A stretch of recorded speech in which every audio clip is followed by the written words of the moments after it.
watching Business World Live. I'm Danie Laurel. It's the start of a new trading day. Let's kick off with our top story. Trade Secretary Lopez is optimistic that the economy will return to pre-pandemic levels before 2023. That's as the government began rolling out its vaccination program. Lopez was reacting to President Duterte's statement that the Philippines would likely go back to normal in early 2023. Lopez said the president's forecast likely referred to the absence of restrictions before the pandemic hit. He noted that as the country continues to learn how to deal with the virus, there are sectors that are reopening even with quarantine restrictions in place. Lopez said they are looking at how they can further ease such restrictions. Duterte earlier said he may consider placing Metro Manila under a more lenient modified general community quarantine or MGCQ that's depending on the number of available vaccines. Vaccine czar Carlito Galvez yesterday said the Philippines is eyeing the delivery of 1 million more doses of Sinovac this month following the arrival of 600,000 shots donated by China. Galvez, who was among the first to receive Sinovac jabs, said the nationwide loosening of restrictions may be possible by the second quarter if the country's vaccine stockpile reaches 2 million to 5 million. Finance Chief Sonny Dominguez is also optimistic that the further reopening of the economy in the near term will be more likely now with the start of this immunization program.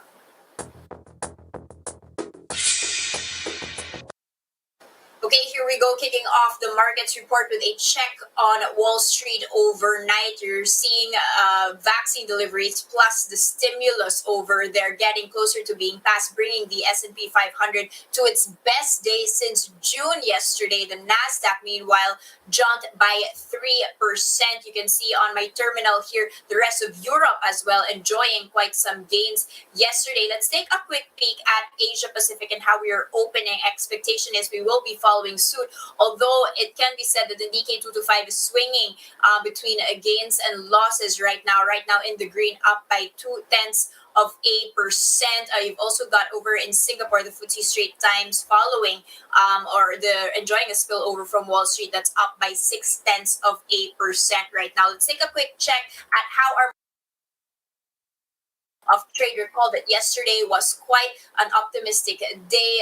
We had reported that first jab of the Sinovac vaccine, COVID-19 vaccine yesterday, and throughout the trading day it rose as much as 1.2%. That was the sharpest gain in almost 2 weeks, and that was led by tourism-related stocks like PAUL and Discovery World. Those were some of the biggest gainers, and you can see here how we are continuing on that upward trend, up by 0.2%, closing in on 6,900 levels here. I just want to take a quick peek at the biggest movers. I had mentioned yesterday that the retailers, like the malls, together with the tourism-related stocks led the charge this morning. We're going to be seeing a different sort of story, but you do have a lot of stocks that seem to be related with the earnings. Meralco, for instance, is leading the charge up by 3.3%, followed by URC, which has just released its earnings as well. Now, speaking about that, URC's 2020 net income is at 11.6 billion pesos, up a hefty 15%. That was driven, according to the company, by a growth in operating income, lower debt and interest expenses, and also lower forex losses. Now, this happens despite the fact that net sales actually declined 1% on a reported peso basis, but was actually up by 1% if you do it on constant currency. Operating income up by 7%. They mentioned that they had improved margins due to cost management and favorable input prices. Now, when you look at their split, you're going to be seeing domestic revenues were actually flat there. That was at 61.2 billion pesos, but international sales were down. So very interestingly, this is above the expectation of 11 analyst forecasts compiled by Bloomberg. And as I mentioned, URC best performer this morning. Now, here to chat with us about these developments and more, we have with us first Metro Securities Paul Angelo. Good morning, Paul, and welcome back. Yeah, good morning. Thank you for having me. Okay, Paul, let's kick off with the vaccine rollout and all of the stories. We're 1 day after this, and we just want to digest what's happening here. Was this symbolic sort of, sentiment-driven rally, or does this signal a real acceleration? Well, to be frank, it's the vaccine rollout is the only fundamental trigger that we have been waiting for quite some time already. A lot of analysts are really focused on this one, and the fact that it is now rolling out these symbolic, these ceremonial injections by government officials, by a lot, and the initial rollout is already a big boost, at least on a psychological perspective in a retail and institutional standpoint in terms of trading. So yeah, this inoculation process, which is already beginning, is already a good thing for us. To what extent can we still expect that this rally will be continuing? At what point can you say that it's already been overbought, for example? Well, naturally, if we're going to maintain this upward momentum, you see, if we're going to look at it into a technical analysis perspective, some people would jump in too early, but then we have to see constant developments whether the inoculation is currently going as expected or is it below expectations. We also have to take into account if there are possible side effects of the vaccine, how it pans out. I mean, all this has to come into consideration. Then within the middle of the trading week or month or so, it will be adjusted. So naturally, it would go down. But for now, at least on a short-term basis, we will definitely go up. And now that we're talking about it, we are just going to reiterate our view that this is already the beginning of a recovery period. If you were able to, go to our economic briefing, we have been calling this we have been calling out for this reopening for quite some time already. We have been telling our investors, institutional and retail, that this is the beginning. It's now the time to buy in to this market. Okay, but what about the cyclical stocks? I mean, it's not going to necessarily rebound right away. Tourism, for example, or the flights.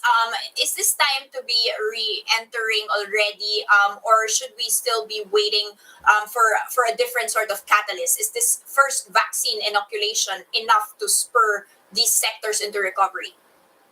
Well, it's a different thing if you want to be inoculated as compared to the travel restrictions that will be lifted out because of the effects of the inoculations. For me, we have to wait for that, but at least it is a good sign. Again, two perspectives. If you're going to look at it into a long term, naturally, we will have to revert back to the new normal. I guess it's about time for you to enter into these stocks. But again, you have to take note that fundamentally speaking, all these tourism related activities companies rather has taken a hit in their balance sheets and income statements. So that would be it would take them a year or two to recover. So if you're purely based on earnings perspective and potential payment of dividends, if you're looking into their cash flows, I guess that's not that now. Don't enter yet. But if you're really into the long term run, uh, you could go for it. Okay, so vaccine one thing, travel restrictions being lifted another. Now let's talk about the consumption stocks here, particularly the malls and the retailers. Some news strands coming out now. The shopping malls and hotel operators may now resume some operations, more eased restrictions from Friday at a limited capacity. So cinemas in GCQ can now reopen at 25%, conferences, exhibitions hosted at 50%. This is reported by CNN, citing a DTI memo. Tell us, with all of these restrictions already having been eased, some say that the foot traffic didn't naman recover. With more easing of restrictions opening cinemas, does this really have an effect on the bottom line? Well, I might have to refute that because when we were interviewing with management of these top malls, we have seen a quarter to quarter improvement on full traffic. Like for example, a particular company, like probably on the third quarter, is operating on a 30% pre-COVID foot traffic. It's now already at around 40 to 45% foot traffic. Even on weekends, it's already reaching around 60%. So we could say that the foot traffic is already beginning to improve. It's really improving. We could see the improvements now already. So as to earnings, naturally, it will reflect once the foot traffic resumes as confidence in traveling comes back and travel restrictions are lifted. Yeah, naturally, incomes of the mall segment will naturally go up. The call is for us to reopen. Okay, so you actually argue that this easing has a direct effect on the bottom line. Let's talk about earnings and whether you're still watching the 2020 earnings now, and that if that tells you anything about the performance of the company. Kicking off with URC, net income up 15%. This was surprising to most analysts, at least surveyed by Bloomberg. What does this tell you about how resilient the company was and how it's going to be performing this year? Well, before answering the question, really, what we are trying to attack right now is to look at it on a quarter-to-quarter basis. Because if you're only going to look at it on a year-to-year basis, naturally it would be lower than expectations. But on a quarter-to-quarter perspective, we can see that there is recovery going on. So going to URC, we have seen that even though the revenues had declined locally, but I think it's only flattish. But the fact that the cost cutting measures were implemented helped the bottom line of the company. So also it also helped that the US dollar weakened. That's why they recovered positively. Okay, but these are one of the so-called lockdown stocks because these are, non-discretionary items. Now that the economy is set to recover and reopen, will consumers start spending on other items, and will URCB, should you still expect this to be sustainable? Right now, we are a bit neutral on the consumer space because during the pandemic, we were bullish on we were bullish on the consumer segment in 2020, but now 2021 pans out to be a recovery year. So the play on the consumer segment has already played out, and now we move on to the other cyclicals. Like we have property, we're bullish on property, we're bullish on banking, and yeah, that's pretty much it.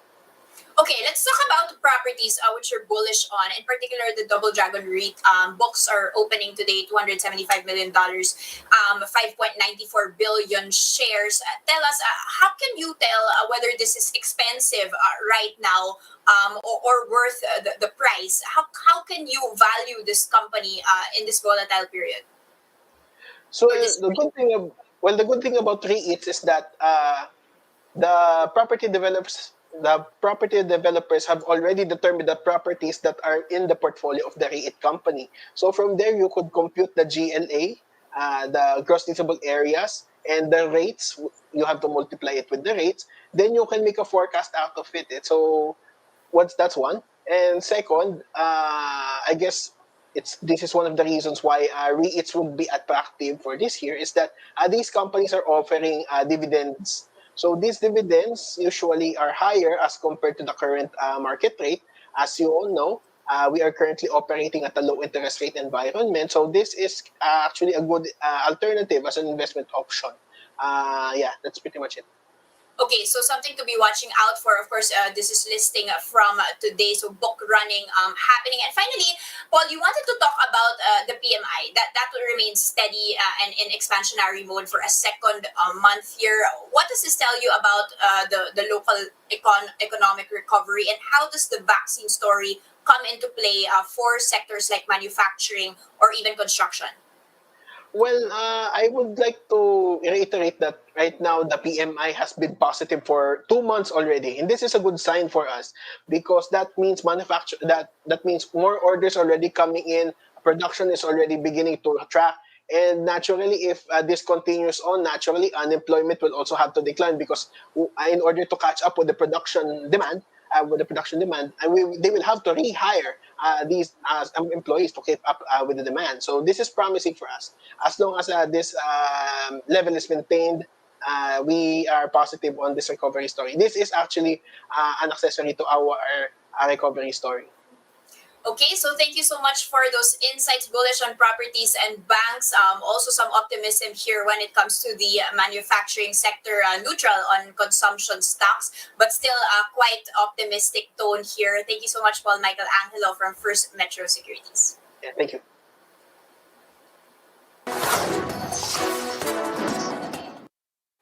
Checking in on the other headlines, we're keeping our eyes on. The BIR is withdrawing the tax stamp exemption on export cigarettes. This after a lawmaker cited the potential for these products to enter the market as tax-free smuggled goods. House Ways and Means Committee Chairman Joey Salceda even called unstamped export cigarettes the mother lode of smuggling. Currently, cigarette exporters are allowed to omit that tax stamp, instead linking these shipments with unique identification codes. Salceda says this lax enforcement against illegal cigarette trades has resulted to revenue losses of up to 30 billion pesos annually. Moving forward, BIR Commissioner Cesar Dulay gave his word that the agency will remove the tax stamp exemption as recommended by the SOLON.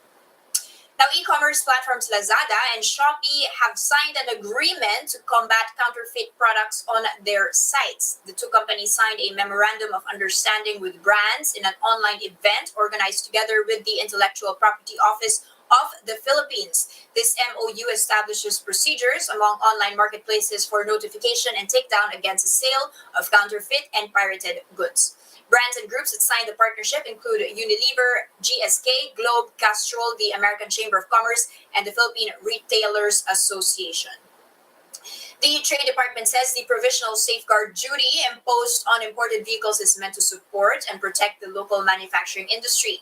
TTI Secretary Mon Lopez told the Philippine Star that is through encouraging consumers to buy locally manufactured cars. Now, under the Safeguard Measures Act, the government is allowed to provide reprieve or some form of protection for local manufacturers when they are hurt by import surge of competing products. Lopez believes that this is a way to help local industries recover, as an estimated 1.6 million individuals have yet to return to their jobs due to the pandemic. And that's a first look into the business day. Today is Tuesday, March 2nd, 2021. Catch Business World live for the market close. That's at 3:15 p.m. today. I'm Danie Laurel, and we are One News.